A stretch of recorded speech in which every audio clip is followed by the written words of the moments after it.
Hola amigos, ¿cómo están? Bienvenidos a este nuevo episodio de los Salmos. Hoy, Salmo número 2. Este salmo es muy bonito, no sin antes mostrarles la bibliografía. Yo les voy a hablar de este libro que es el Tehillim Ascroll, muy lindo, de ahí sacamos un par de enseñanzas y les voy a traer hoy el Talmud Bavli, Tratado de Berajot 1 y 2, de donde vamos a sacar un par de enseñanzas rabínicas que me parecieron muy pertinentes. Hola Anthony, muchas gracias. Sí, vamos también a leer sobre el Tesoro de David de Charles Haddon. Muy bien, el Salmo número 2, este salmo empieza, pareciera que no trae autor porque no dice Salmo de David, ni de Coraj, ni nada de eso, pero pues hay unas pistillas que nos dicen que muy probablemente es del rey David y tiene básicamente como tres enfoques, ¿no? Uno es que efectivamente lo escribió el rey David, sí, y en una continuación del anterior. Dos, es un salmo completamente mesiánico, eso está indiscutible, de acuerdo, que apunta a nuestro Mesías. Y el número 3 es que está hablándole a los hijos de Dios cuando vamos a luchar contra las fuerzas del mal. Entonces, correcto, hay un poquitico de todo y lo vamos a revisar juntos el día de hoy. Claro que sí. Entonces vamos a empezar con el verso 1. ¿Por qué se amotinan las gentes y los pueblos piensan cosas vanas? ¿Por qué se subleman las naciones y en vano conspiran los pueblos? Básicamente aquí lo que estamos viendo es la posición de la humanidad frente a Dios y frente al Mesías. Personas de arrogancia, personas orgullosas se amotinan para ir contra Dios, y tú lo puedes ver en lo que está pasando en la sociedad. De hecho, la palabra amotinar en el griego se puede traducir como un caballo brioso, y un caballo brioso denota furia, orgullo y agresividad. Entonces, con orgullo, con agresividad, las personas se amotinan contra Dios. Y pues estos pensamientos son vanos, Anthony, porque definitivamente no van a poder lograr su objetivo. El ejemplo que traigo a colación es cuando sacrifican a Jesús en la cruz, pensando en que iba a morir Jesús allí en la cruz, pero no contaban con que él fuese a resucitar al tercer día. Sí, eso que tú mencionas, hay tres cosas por resaltar. Una, de amotinar, que me parece muy apropiado lo que tú estás diciendo, como un caballo brioso. La segunda parte es las gentes, habla de la gente de los pueblos. Sí. Malvin, que es un comentarista muy reconocido, cita que esa palabra gentes en el hebreo es goín, la famosa palabra goín que después se utilizó de manera despectiva. Goín significa que es una agrupación de personas que sencillamente se agrupan solo porque están en un contorno geográfico cercano, más no porque tengan unos ideales o una ideología en común. Okay. Es gente que sencillamente se reúne porque están ahí, pero no porque los une algo más allá del espacio físico. Entonces, y la tercera es aglutinar. Vamos a ver cómo el rey David más adelante contrarresta esto que tú dices, que se reúnen como caballos briosos. Ok, verso 2 al 3 dice: se levantarán los reyes de la tierra y príncipes consultarán unidos contra Jehová y contra su ungido, diciendo: rompamos sus ligaduras y echémosla de nosotros sus cuerdas. Sí, hay algo muy interesante. ¿En qué otro lugar de la Biblia hay una situación en la que se reúnen príncipes, reyes, líderes reconocidos que se van a sublevar contra otra persona que fue ungido por el Señor? ¿En dónde más? Esto ya había ocurrido. Al rey David no es la primera persona que le ocurre. Eso ocurrió en el relato del número 16, cuando los hijos de Coraj y se reunió con Datán y Abirán, líderes reconocidos, dice en número 16, y se presentan ante Moisés y sencillamente le preguntan. Eso está en los primeros versículos. Se reunieron para oponerse a Moisés y a Aarón y le dijeron: ustedes han ido demasiado lejos. Si toda la comunidad es santa, lo mismo que sus miembros, y el Señor está en medio de ellos, ¿por qué se creen ustedes dueños de la comunidad del Señor? ¿Qué hizo Moisés? Y aquí también el rey David acude al mismo comportamiento. Cuando Moisés escuchó lo que decían, se inclinó ante ellos y le respondió a Coré y a todo su grupo: mañana el Señor será quien dirá quién es quién. Será él quien declare quién es su escogido y hará que se le acerque. Moisés no se complica. Moisés sencillamente dice: muchachos, no soy yo, no fue el que yo me autoproclamé, sencillamente fue el Señor quien escogió. Si ustedes tienen alguna pregunta, por favor, a la ventanilla del lado, hablen con el creador de todo y será él quien confirme o invalide si nosotros somos o no somos los escogidos. Pero esto es un tema realmente contra Dios. Más adelante, y pues por temas de tiempo para no desviarnos, vamos a ver en ese mismo número 16 que él sencillamente cita y que sea el Señor el que muestre quién es su escogido. El desenlace es fatídico para Korah y vamos a ver que lo mismo expresa el rey David en estos versículos. De acuerdo, aquí se levantan los reyes de la tierra y príncipes consultarán unidos contra Jehová. Yo lo quiero traer en un contexto, Anthony, donde el diablo trabaja de una forma sistemática. El diablo o la mala inclinación o la iniquidad nunca trabajan de una forma directa y concreta, sino sistemática. ¿Qué está pasando en el mundo? En el mundo se están levantando reyes consultando unidos contra Dios, contra Jehová. ¿Y tú cómo lo puedes analizar y cómo lo podemos ver? Por ejemplo, programas de televisión inadecuados, por ejemplo, cuando bloquean contenidos TikTok, ya está limitando los contenidos cristianos, donde tú pongas la palabra Jesús, ya te limitan para que no te vean muchas personas. Programas que quieren cauterizar la mente, por ejemplo, hay programas en televisión donde hablan de que Jesús tuvo un amante, por ejemplo. Entonces la gente que no está firme en la fe empieza a ver este tipo de programas y empieza a dudar de poder creer en Jesús y poder creer en Dios. Entonces yo lo interpreto: levantarán los reyes de la tierra contra Jehová, contra su ungido, diciendo mentiras, diciendo blasfemias, diciendo cosas inadecuadas.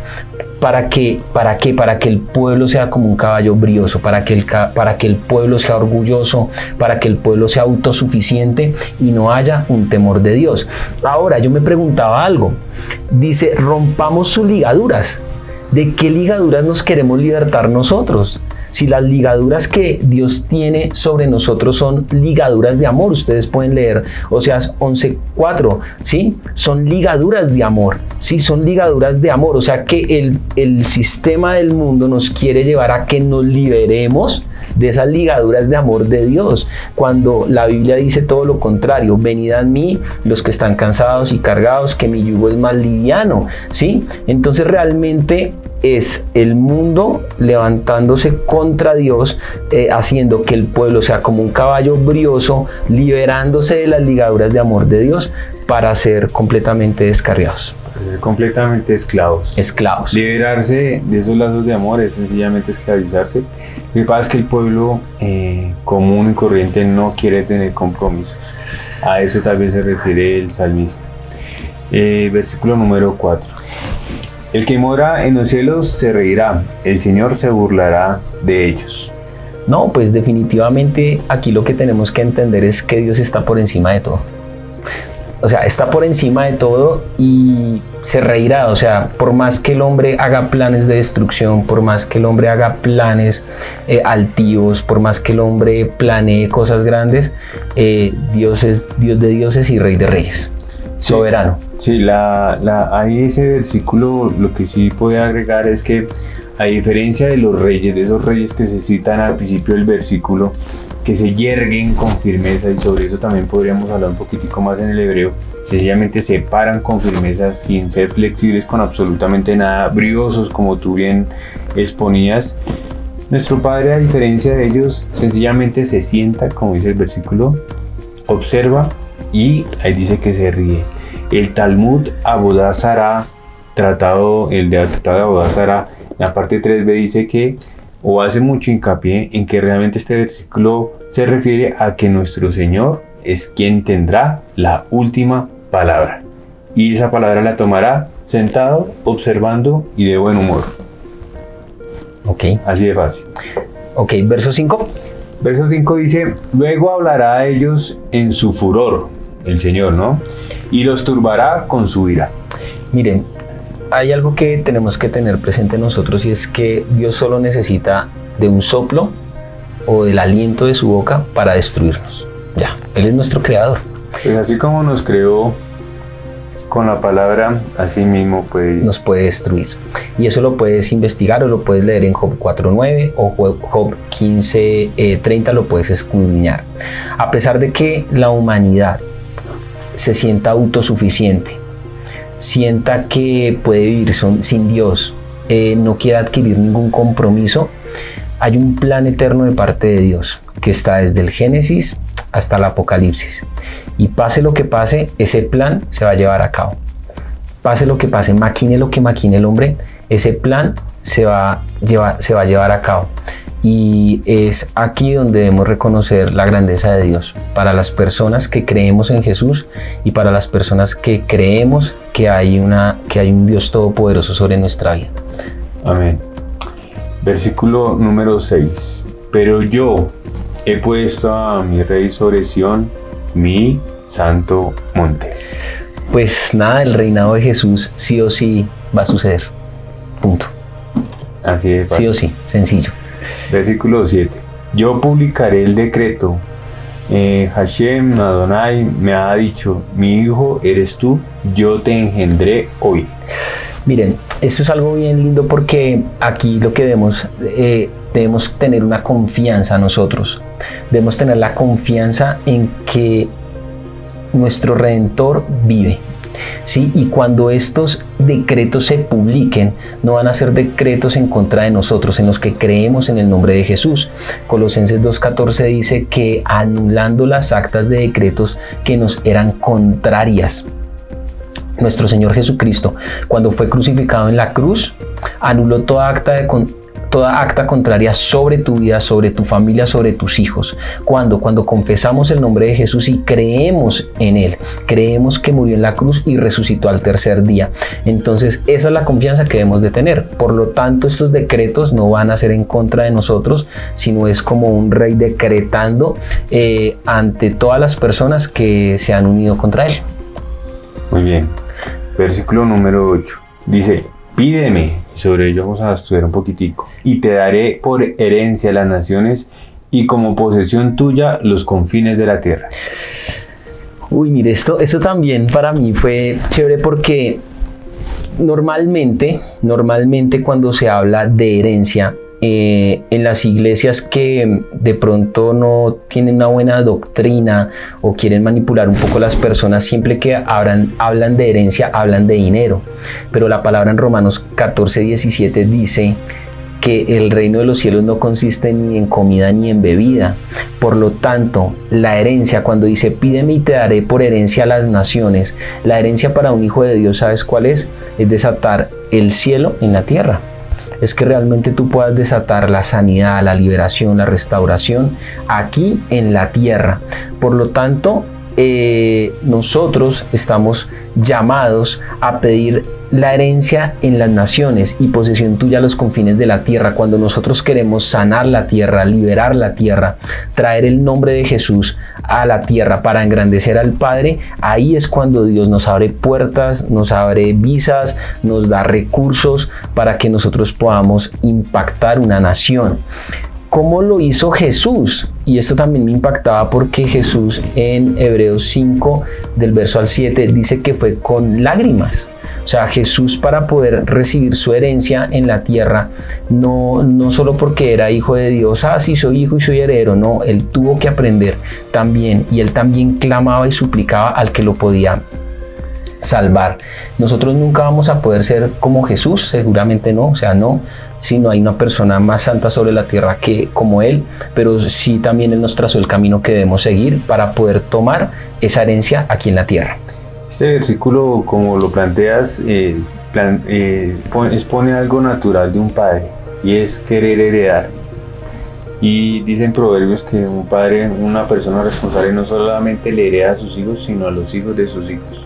Y en este versículo sencillamente se plantea ese hermoso anhelo que tiene todo papá, y es poder heredar lo mejor a sus hijos.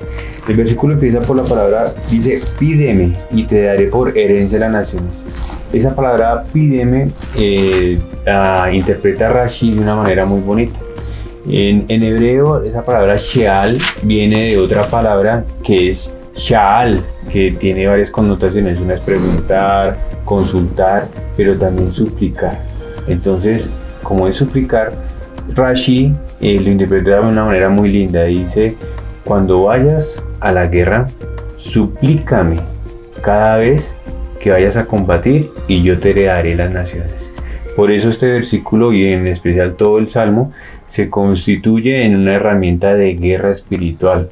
Cuando te presente alguna situación de oposición en la que pues, requieres apoyo aéreo, este salmo en especial y para arrancar es excelente porque dice: suplícame y te heredaré las naciones. Ahora, lo que pasa es que nosotros como hijos de Dios, extrañamente, y no entiendo todavía esa psiquis que se mueve en nosotros, acostumbramos a ir a pelear sin acudir al Padre. Y ahí sí, como dice Santiago 4 del 2 al 3, no tienen porque no piden. No es porque el Señor se haya quedado insuficiente, no tienen porque no piden. Y a otra situación, cuando piden, no reciben porque piden con malas intenciones, para satisfacer sus propias pasiones, mas no para cumplir con la voluntad del Padre. Entonces tenemos muchas falencias. Por un lado, no pedimos, vamos a la guerra y pues por eso nos acribillan en muchas ocasiones. O cuando pedimos, sencillamente no nos estamos alineando a la voluntad del Señor, sino que estamos satisfaciendo nuestras propias pasiones, y eso realmente no es algo que caprichosamente el Señor vaya a complacer. Muy bien, de acuerdo. Verso 9. Verso número 9. Los quebrantarás con vara de hierro. Esto es fuerte. Como vasija de alfarero los desmenuzarás, dice la traducción. Bueno, aquí pues nosotros podemos dirigirnos a Jeremías 18:1-10, lo puedes leer también, y pues básicamente podríamos hablar de qué es el barro en las manos del alfarero. Y dice Jeremías que así hace Dios con nosotros, ¿verdad? Él nos va perfeccionando y nos va perfeccionando, y si nos tiene que volver a desarmar, pues nos desarma y nos empieza a dar forma otra vez. Mas sin embargo, acá hay una palabra que dice: los quebrantaré con vara de hierro. Y esto para mí denota un poco más de destrucción, pero también un poco más de ira. Y algo que quiero leer está en Hebreos capítulo 10 del verso 26 al 29, que dice: porque si pecaremos voluntariamente después de haber recibido el conocimiento de la verdad, ya no queda más sacrificio por los pecados, porque ya lo hizo Jesús, sino una horrenda expectación de juicio y de hervor de fuego que ha de devorar a los adversarios. El que viola la ley de Moisés por el testimonio de 2 o 3 testigos muere irreprensiblemente. Pero mira este verso 29, Anthony, que siento que va muy alineado al quebrantarnos con una vara de hierro. ¿Cuánto mayor castigo pensáis que merecerá el que pisotea al Hijo de Dios y tuviere por inmunda la sangre del pacto, en la cual fue santificado e hiciere ofrenda al Espíritu de gracia? Pienso que leyendo estos versos básicamente estamos respondiendo a todo el contexto del verso 9. Sí, Rashi, bueno, aquí hay dos verbos importantes. Una es quebrantar y otra es desmenuzar. ¿Se acuerdan al principio cuando decían que las naciones o la gente, en esta traducción dice que se aglutinaban, y explicábamos que aglutinar era personas que sencillamente, esos goim, se juntaban solo porque estaban físicamente más, no los unía a un ideal, una filosofía buena? El verbo que en esta parte se utiliza por parte de la explicación de Rashi es nafaz, y nafaz dice que significa romper y dispersar. Eso es lo que hace el Señor. Y uno, ¿en qué otra parte, otra vez mismo juego, en qué otra parte de la Biblia se aglutina gente para rebelarse en contra del Señor, o al menos para desafiarlo? En la Torre de Babel. En la Torre de Babel, ¿y qué hizo el Señor? Los dispersó. Los dispersó mediante las lenguas. En esta, el verbo nafaz y dice lo mismo. Lo rompe, pero no solamente lo rompe y deja los pedacitos como del alfarero cuando se le rompe la vasija, sino que además los dispersa. Todo lo contrario a aglutinar. Es como contrarrestar eso con lo que se empezó ese acto de sublevación. Versículo número 10. Dice, yo lo leo. Bueno, listo. Yo lo leo. Ahora pues, oh reyes, sed prudentes, amitid amonestación, jueces de la tierra. Sí, bueno, aquí habla fuerte porque se está dirigiendo a los que son o tienen el rol de jueces en la tierra. Dice: ahora pues, oh reyes, sed prudentes, admitid amonestación, jueces de la tierra. El Rav Hirsch hace hincapié en que aquí está el versículo fuertemente dirigido a quienes se supone son los que legislan o administran justicia aquí en la tierra. Ustedes jueces que desean arreglar los asuntos mundanos, primero corríjanse ustedes mismos. Y ahí entonces nos vamos a unos versículos muy fuertes del Rab Shaul, o también conocido como Pablo, que está en Romanos 2, 17 al 24, y pues voy a leerlo porque me parece muy al lugar. Ahora bien, tú que llevas el nombre de judío, que dependes de la ley y te jactas de tu relación con Dios, que conoces su voluntad y sabes discernir lo que es mejor como un juez, porque eres instruido por la ley como un juez, que estás convencido de ser guía de los ciegos, que es el faro pues, y luz de los que están en la oscuridad, instructor de los ignorantes, maestro de los sencillos, es fuertísimo, pues tienes en la ley la esencia misma del conocimiento y de la verdad. En fin, tú que enseñas a otros, ¿no te enseñas a ti mismo? Tú que predicas contra el robo, ¿robas? Tú que dices que no se debe cometer adulterio, ¿adulteras? Tú que aborreces a los ídolos, ¿robas de sus templos? Tú que te jactas de la ley, ¿deshonras a Dios quebrantando la misma ley? Así está escrito, por causa de ustedes se blasfema el nombre de Dios entre los gentiles. Pablo está ampliando este versículo del Salmo número 2, versículo 10, donde dice, admitid amonestación, jueces de la tierra. Eso que nosotros hacemos tratando de enseñar, como bien lo exponías, empieza por nosotros mismos, y con el favor del Señor, esa es una de las muchas intenciones con las cuales preparamos esto, y es que nosotros mismos recibamos amonestación con cariño por parte de Dios antes de que sea demasiado tarde. Versículo número 11. Servid a Adonai, a Jehová, como dice en la traducción de la Reina Valera, con temor, y alegraos con temblor. Bueno, aquí tenemos que tener cuidado con buscar ser elogiados cuando servimos a Dios, o buscar escalar posiciones para ser exaltados en servicio a Dios. El servicio a Dios no debe tener solo temor, Anthony, porque si no, ese servicio a Dios pues se vuelve esclavitud. Y pues creo que desde el mismo inicio de la creación Dios no quería, Anthony, personas que le temieran y ya, porque pues seríamos como máquinas, ¿no? Seríamos como robots. Sí, no, ¿sí? No es lo que Él quiere. No es lo que Él quiere, o sea, Él no quiere que solo vivamos del temor a Dios por ser creador, sino Él también anhela que nosotros tengamos gozo en medio del servicio. El gozo tiene que tener la combinación del temor, y el temor tiene que tener la combinación del gozo. Y definitivamente todo lo que hacemos debe ser la gloria para Dios, para honrarlo a Él, para exaltarlo a Él, para que su nombre sea glorificado, y no como si nos llegan a amonestar de pronto por nuestros testimonios o nuestros actos, nuestra arrogancia, como bien lo enseñaba Pablo, los gentiles blasfemen o se desvíen del nombre de Dios. Muy bien, acá este versículo tiene dos partes, y les voy a leer literalmente lo que dice el Talmud, Tratado de Berajot, en su sección 30b. Dice, sirvan a Dios, a Hashem. Cuando dice sirvan, ellos hacen la acotación que está refiriéndose a rezar, a orar.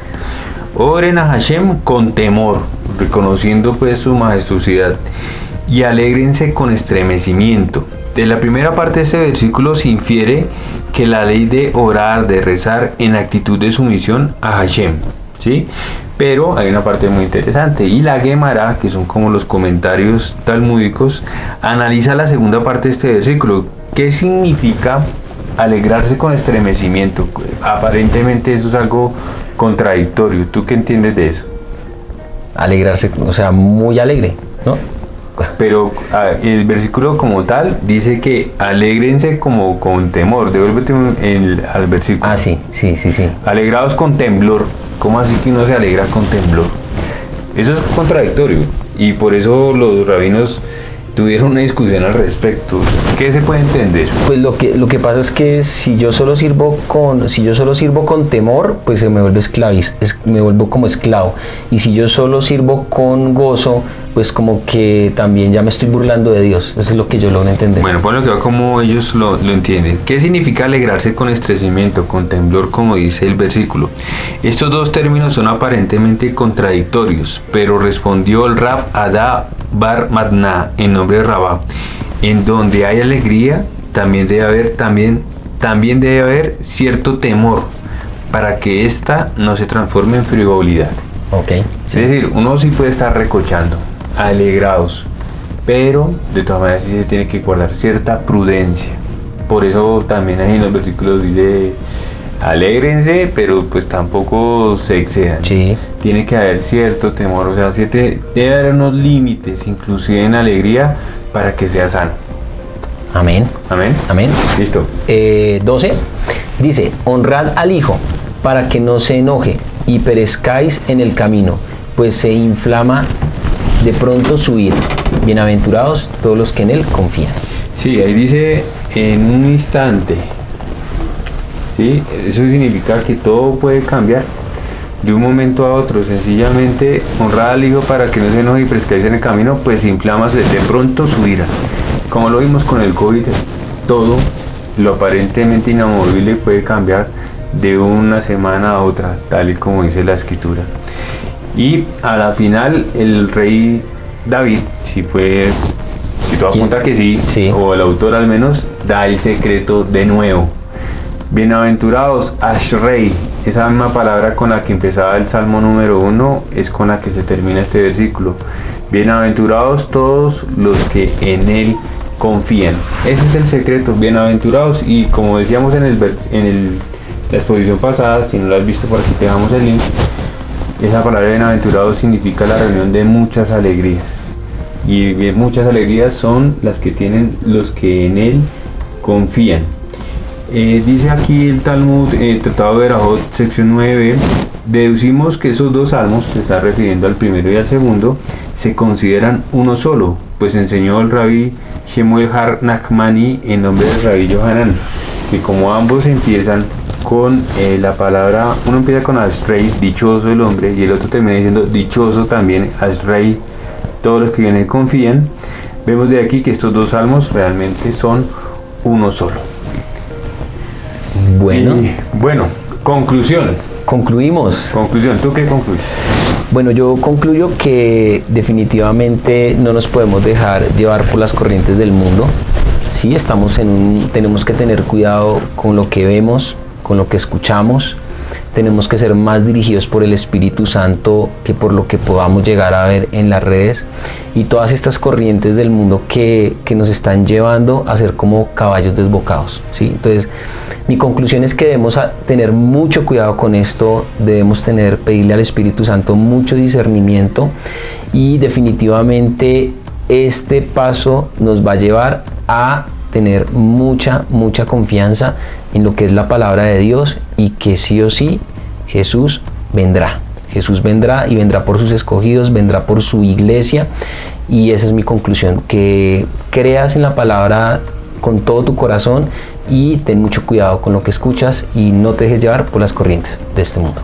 Así como empezábamos la introducción del Salmo y decíamos que no hay fuerza, por imponente que parezca, que se oponga a la voluntad del Señor, pues a lo largo de los versículos uno se da cuenta que en efecto la voluntad del Señor se va a cumplir. El Señor sencillamente espera, se sienta, inclusive con buen humor, y Él es el que tomará la última decisión.